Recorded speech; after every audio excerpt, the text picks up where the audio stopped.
Hi, good morning. Hi, good morning po, ma'am. How are you? I'm fine po, thank you. Welcome to Find Your Mate. Yes, ma'am. Please tell us something about your work experience. Before I'm working there in Kuwait, to 1996 up to 1998. Then after I finish, I go back in Philippines. Then after 2010 up to until now, I'm working here in Dubai Okay, so as a as a maid, housemaid. okay, and then can you tell me what are your duties and responsibilities while on this job? Yeah, I can take care for children. I can do everything. I will try my best. What is the nationality of your employer right now? Filipino. How many members in the family? Only 2 kids. Okay, and when your contract finish, This coming November. why you're looking for a new employer and find another job?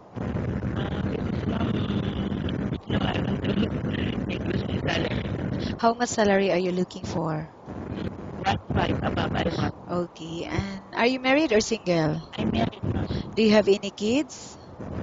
I have only 3 kids. Okay, I will now ask you questions about different situations you may encounter while on the job, okay? The baby is non-stop crying, what will you do? I will take her mom. I will tell something like this. I will tell her to making good that baby. Okay, and how do you know if the baby got sick? Because if you feel that hot, if you feel that head hot or probably crying like this, Okay, if the baby got sick and the employer is not in the house, what will you do? I will call my employer, ma'am. How about cooking? Do you have any specialty in cooking? Yes, ma'am. I will, ma'am.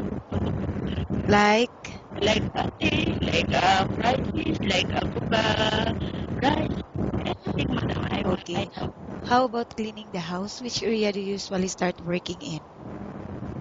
Yeah, I'm cleaning first, then in living room, if nobody there. Then after I finish, after my lawyer get up, I will clean in the room. Everything I can clean in my Okay, and why do you think you should be hired? because mom, I'm good. I'm not liar, madam, mom. I'm a good. I know because you can trust me, mom. Okay, thank you. Nice talking with you and have a good day.